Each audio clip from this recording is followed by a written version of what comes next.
So this video is going to be another stock chart analysis, and ito yung makikita nyong stocks yung i-review natin for today's video. So una sa lahat, punta muna tayo sa PSEI para sa overall market conditions. So sa PSEI, last trading day, grabe yung bentahan na nangyari. So May 30 yun, last Friday, and then kung makikita nyo, no, yung volume halos times 2 to times 3 sa largest volumes niya for this year. Pero mukhang maganda yung nangyari kanina kasi nagkaroon ng recovery. So from this close, bumaba pa siya and then nabawi eventually, no, kaya tumaas. Pero still, hindi pa rin tayo nasa optimistic scenario because somehow nasa loob pa rin ng range kahit nagkaroon ng bawi. And hindi pa rin siya above sa MA20. So, siguro ang nangyayari dito is nagkakaroon siya ng short-term consolidation. So, pwedeng ito yung ginagawa niyang range ngayon, no? Mas maliit kumpara sa nakikita nating range na to. So, I guess, pwedeng dito siya mag-base and then dito yung kanyang recent na swing high. So, pwedeng dito siya maglaro lang or dito sa mas tighter na consolidation. So, regardless, kung ito o ito, wala rin naman masyadong difference kasi it's still at the higher part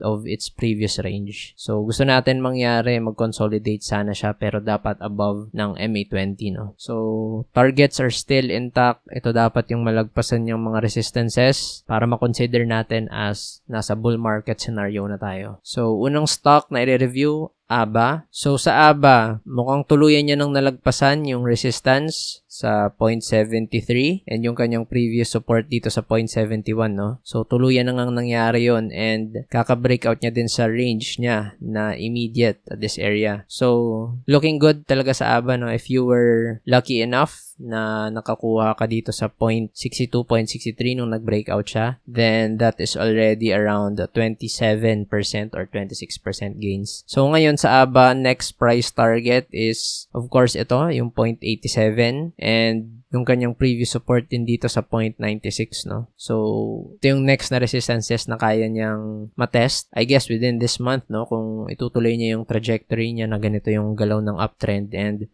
volatility. So, the current support is possibly 0.71 to 0.73 or this range again. So, pwedeng mag-test siya dito and pag humina, bumalik lang ulit siya dito. So, creating a bigger range between this area. Or kung malakas talaga siya, diba? Then, hindi na siya magre-retrace after niya mag-breakout dito. Then, 96 yung iti-test niyang next. Pero, crucial itong mga susunod na resistances na to. But still, no? Masasabi na natin na nag-reverse na yung stock. Above na siya sa lahat ng MAs and maganda yung volume and then looking good. So, I think 0.87 talaga yung kailangan niyang makita, no, kung kaya niyang lagpasan. Next up, Bloom. So, as I've discussed before, yung previous high niya, itong around 4.29, 4.30. Yan kasi yung previous range. So, ang nangyari, no, itong Bloom, natapik niya lang yung 4.95. So, ito talaga kasi yung main resistance niya. And ilang beses kong nasabi na yung 5.04 or 5.05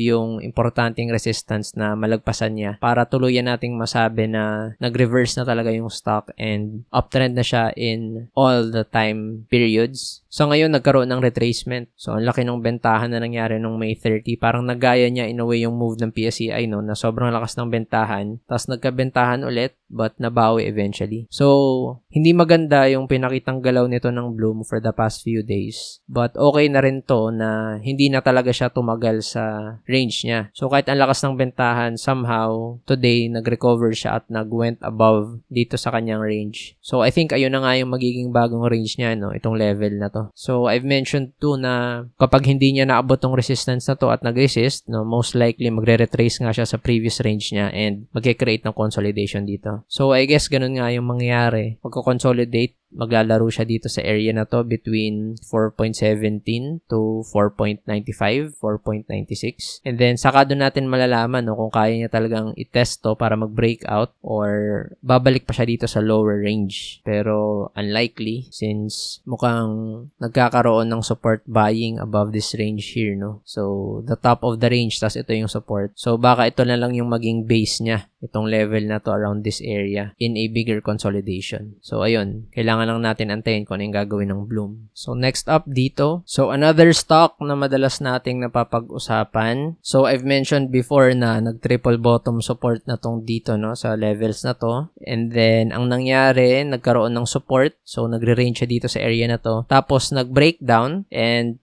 for some reason, no, bumawi siya today, June 2. Pero ang nangyari, pagkataas niya, pagka-rally, I think napigilan lang din ng MA20. So, itong area na to. So, mukhang ganun nga talaga yung mangyari sa dito, no? At least man lang mag-consolidate siya dito sa range na to, corresponding to the support level here. Mukhang nahihirapan talaga siyang lagpasan tong mga resistances na to. So, MA20, tapos itong sunod niyang resistance, which is a previous support. Tapos mukhang hahabulin na rin ng MA50 sa area na yon, no? Tapos sunod, itong recent swing high niya sa 1.45. Tapos meron pang MA100. Tapos ito pang range na to. Kasi dalawang swing high yan. So, grabe, ang dami talaga niyang resistances. So, unless sobrang lakas ng stock na to, hindi ko nakikitang babalik pa to ng above 1.60, no, in the short term. Unless sobrang lakas niya. So, maglalaro lang yan dito sa levels na to. Or worse, pwedeng mag-breakdown. So, for sure, may mga resistances dito na makakapagpigil sa stock na to. Sa dinami-daming nakapasok dito, no, na gustong mag-break even or probably mag-take ng profits. Kasi yung mga nakapasok sa level na to, sa near support, no, kapag naabot niya tong swing high na to, 22% na yon. Pag naabot niya yung MA100, near 30, tas pag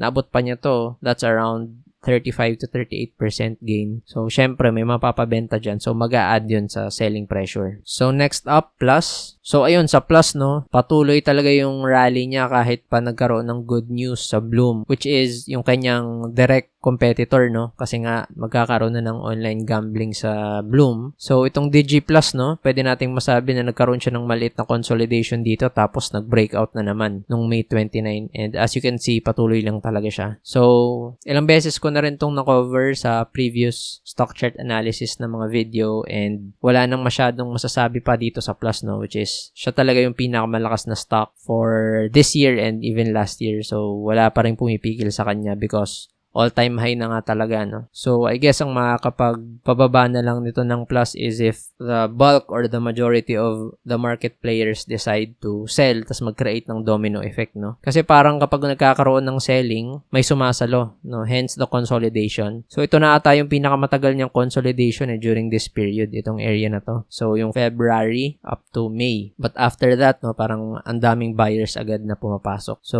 still good for Plus. Next up, FGen. So, FGen, grabe, ang tagal ng consolidation nito. Kung makikita nyo, parang ano pa, July pa yung part ng big range na to, tapos biglang sumabog, no? From this price here, nag-create siya ng almost 32% na high. But eventually, nagkaroon ng selling, tapos 15%. So, I guess, maraming na-hype sa stock na to, no? Because of the several rumors and hype na mga pumapasok. So, maraming nagsispekulate kung ano yung mangyayari dito sa FGen. So, siguro may mga ibang market players na nakabili ng consolidation tapos nung nakita nilang nag-up na ng 30% kanina, so nagbentahan na, no, at may mga ibang sumalo. So, still 15% gain. So, I think this is a very speculative play sa ngayon, no? Maraming tumitingin sa nangyaring deal as a reason for it to improve its fundamentals. Pero kung mapapansin nyo, no, talagang tinapik niya yung resistance nung 2023 ng June. So, yung kanyang multi-year high resistance, which is 2 years na. So, ayan. Then, I guess, the